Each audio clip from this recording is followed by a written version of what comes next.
सुनो, एक चुनरी भी श्री जी की दे दो।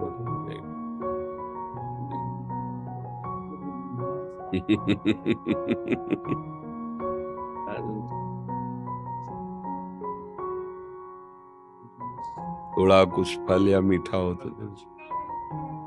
सीरियस, देखो कुछ फल मीठा हो तो दो। हाँ, ये चुनरी दे दो। ये प्रसादी चुनरी है। हाँ हाँ, दे देना उधर, वो श्री जी से वहां से दे देंगे, तो ले आ जाओ। और हाँ, उसको उठा दो। जितेंद्र जी। राधा राधा राधा। हाँ, महाराज जी, मैं यहाँ आकर धन्य हो गया। महाराज जी, यहाँ पर सिर्फ आपसे मिलने के लिए आया हूँ। महाराज जी, किस कहीं से सुना कि आप अस्पताल में भर्ती हैं, तो जैसे ही पता लगा तो मैंने ना सोचा ना समझा 300 किलोमीटर पैदल यात्रा करके आपसे मिलने अस्पताल आया। में तो नहीं भर्ती। मतलब मुझे जानकारी नहीं थी महाराज, तो मैंने किसी से पूछा कि महाराज कहाँ पे मिलेंगे।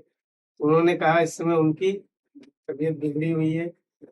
मैंने तबीयत तो क्या है कि 18 साल से बिगड़ी हुई है। महाराज जी, ये एक आपकी पुरानी वाली जो वीडियोस होती है ना, वो भी वायरल्स हो हाँ, जाती हैं क्या तो है कि उसमें। अब लोग अब कुछ भी डाल रहे हैं, वो ऐसा। सोशल मीडिया के जरिया से मैंने सोचा कहीं भी महाराज मुझे मिलेंगे, मैं वहां पे पहुंचूंगा जरूर। बड़ी कृपा हुई श्री जी की कि आप वृंदावन आए, आप दर्शन। जब संतों के पास जाए तो उनको सुख देने के लिए नाम उच्चारण करें, जैसे उनका ना, आपका नाम राधा राधा राधा राधा राधा, तो हमें सबसे बड़ी भेंट, सबसे बड़ा सुख। अब हमें तभी आपको देखने की इच्छा होगी जब आप नाम उच्चारण करेंगे। ऐसे जैसे आप हाँ बोले ना, आप चूंकि आपको संग नहीं मिला ना, इसलिए कभी किसी भी संत के पास जाओ तो उसको नाम सुनाओ। जैसे देखते हैं ना सन, बाबा जय सिया राम, बाबा राधे श्याम, राधा राधा, तो उससे हमें सुख मिलता है कि आपने हमारे आराध्य देव का स्मरण, तब आपको हम प्यार दृष्टि से देखते हैं। और आप पैदल आए इसलिए आपका स्वागत करते हैं, और हम सदैव स्वस्थ हैं। हमारे शरीर को जो कष्ट है वो एक लीला है भगवान की, भगवान की लीला है। आपको दिखाई देते हैं बीमार आदमी है? नहीं बस वो एक नाटक चल रहा है, माया का नाटक चल रहा है, डायलिसिस होता है। देखो, सबसे बड़ा रहस्य है स्वस्थ होने का आनंद। अगर चित्त आनंद है तो फिर सब लघु रहता है। अब हमें प्रियाजू के चरणों का आश्रय सहारा मिल गया है, तो हर समय मन उनकी कृपा से आनंदित रहता है। शरीर कष्ट में रहता है, डायलिसिस होते हैं, बड़ी दवाइयां हैं, बड़ा कष्ट है, पर वो सब एक बाहरी माया का नाटक मात्र है। आनंद है हमें। अस्पताल में भी भर्ती रहना पड़ा, ऑपरेशन भी हुए, सब दुनिया की चीजें, पर ये सब माया का नाटक है। आनंद है तो प्रभु के नाम में, रूप में, और उसी आनंद के बल से हम आनंदित रहते हैं, और वही हमारे जीवन का परम लाभ है। नहीं तो अगर शरीर स्वस्थ है और आप गंदे आचरणों में, तो क्या आप आनंदित हो क्या? आप सोचो, देखो आप जल रहे हो, आप क्लेशित हो, आप अशांत हो, ऐसे ऐसे राक्षसी भाव एक दूसरे को मारे डाल रहा है, एक दूसरे को क्या है ये? तो आपका सद्भाव बहुत अच्छा है, और हम यही चाहेंगे कि आप जब आए हो तो आप राधा राधा जपने की कोशिश करो, और भगवान की कृपा के पात्र बनो। देखो, संतों के पास किसी भी भाव से जाए, अगर हमारा ये भाव है ना कि ये भगवान है, या ये पूज्य हैं भगवान के समान, या ये इनकी कृपा, तो ज्यों ज्यों पग आगे बढ़े, कोटिन यज्ञ समान, एक एक कदम में करोड़ों यज्ञों का फल मिलता है आपके भाव से। सामने वाला क्या है उससे मत देखो। हमारे भाव ही होते हैं। जब हम किसी देवता के या भगवान के मंदिर में दर्शन करने जाते हैं, वो तो विग्रह रूप में विराजमान है, पर जब जैसे हमारे भाव होते हैं, मेहनत करके गए, लौटते दूर से देखा, ध्वजा देखा, मंदिर, एकदम आनंद हुआ, सामने गए रो पड़े, एकदम हाँ प्रभु प्रभु, हाँ मेरे प्रभु।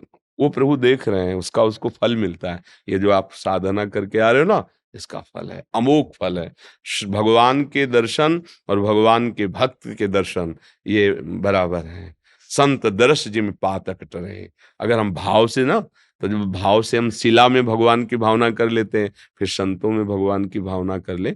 मंगल है, खूब नाम जप करो, कोई नशा न करना, कोई गंदा आचरण नहीं, गंदा भोजन नहीं, तो जहां जाना है ना, वहां पहुंचने का मार्ग प्रकाशित हो जाता है।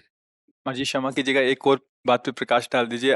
जैसे आपसे सुना है कि आपके मुख से कि पैदल यात्रा अच्छा लगा, तो महाराज जी कुछ ऐसे भावुक जन है वो भी पैदल शुरू कर देंगे महाराज जी। ये सामर्थ्य सबके अंदर नहीं होती है। हम आपको सही बताएं, सामर्थ्य उनके होती है जो बहुत कष्टपूर्ण जीवन गरीबी से व्यतीत करते हैं, और उनको जब लगता है कि मेरे पास तो कुछ देने के लिए कुछ है नहीं, तो ये जीवन ही है, तो मैं अगर हो सके तो मैं लौटते हुए जाऊं या पैदल जाऊं, ये सामर्थ्य उनकी होती है। जो विषय संग्रह से रहित होते हैं उनको लगता है मैं क्या दूं, तब लगता है कि अगर मैं खोपड़ी के बल चल पाता तो खोपड़ी के बल चल के जाता, यही मैं कर सकता हूँ। ये सबके अंदर हो भी नहीं सकता, आदेश दे तो भी नहीं कर सकते सब।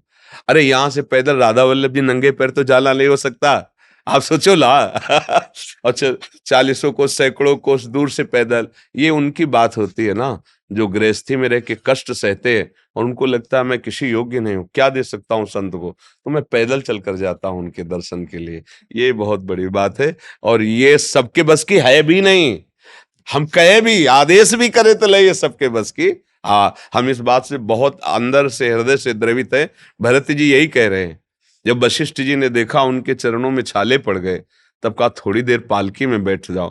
तो उनका हाँ, हमारे इष्ट नंगे पैर यहाँ चले हैं और मैं पालकी में बैठ के चलूं, मुझे तो लगता है गुरुदेव सिर भर जाऊं उचित असमोरा, कि जहां मेरे श्री राम के चरण पड़े वहां मैं सिर रख करके जाऊं। ऐसा ये तो सबके हृदय में नहीं होता, ये हम जानते हैं, सबके हृदय में नहीं होता।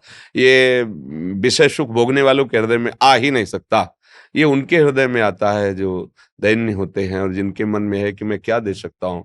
तो यही है, शरीर है, इसी को कष्ट दे करके मैं जाता हूँ, भूखा प्यासा जैसा भी मैं उनके दर्शन करूं। ये अमोघ बात है सबके ये लेके सब कोई ऐसा मत करना। हम कह रहे सब कोई करे तो कर भी नहीं सकता, नहीं कर सकता।